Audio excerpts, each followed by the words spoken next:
Gbajúmọ̀ òṣèrékùnrin Yorùbá ni Afeez Ọwọ́, ó mà ti tú àṣírí ìfẹ́ tó wà láàrin òun àti ìyàwó ẹ̀ tóun náà jẹ́ gbajúmọ̀ òṣèré tíátà ìyẹn Mide Martins. Tọkùnrin náà sì jẹ́ kó di mímọ̀ pé ìfẹ́ ńlá, ìfẹ́ ìjìnlẹ̀ ni òun ní sí Mide Martins, àti pé láti ìgbà tí ìyá ẹ̀ tóun náà jẹ́ gbajúmọ̀ òṣèré tíátà ìyẹn olóògbé Fúnmi Martins tó ti fà á léun lọ́wọ́, ìfẹ́ tó jiná, ìfẹ́ tó jinlẹ̀ ló ti bẹ̀rẹ̀ láàrin wọn. Ẹ rántí pé gbogbo èèyàn ló mọ̀ pé Afeez Ọwọ́ ni amúgbálẹ́gbẹ̀ẹ́ fún ìyá Mide Martins ìyẹn olóògbé Fúnmi Martins, tóbìnrin náà sì fẹ́ràn ẹ̀ kọjá sísọ. Láti ara bẹ̀ ni ọ̀rọ̀ fẹ́ ti wọ̀ láàrin Afeez Ọwọ́ àti Mide Martins, tó sì di pé àwọn méjèèjì wọ́n padà fẹ́ ara wọn. Nígbà tó ń sọ̀rọ̀ tó ń bá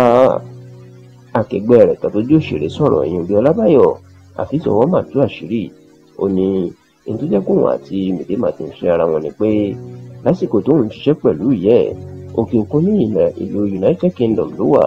ṣùgbọ́n nítorí bó ṣe padà dé sórílẹ̀-èdè yìí, ènìyàn ẹ̀ ti fà á léun lọ́wọ́ pé kó máa bóun bá wí,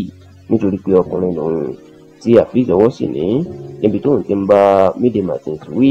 tóun ti ń kìlọ̀ fún pé kó má ṣe ṣe àṣemáṣe tàbí hùwàkuwà, ìní ọ̀rọ̀ fẹ́ ti wọ̀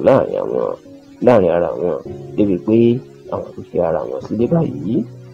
Ọ̀pọ̀ èèyàn ló ń sọ oríṣiríṣi ọ̀rọ̀ lórí bí ìfẹ́ bó ṣe bẹ̀rẹ̀ láàrin Afeez Ọwọ́ àti Mide Martins. Bẹ́ẹ̀ làwọn èèyàn ni wọ́n ń gbàdúrà pé ìdílé wọn kò ní dàrú, bẹ́ẹ̀ ni àwọn èṣù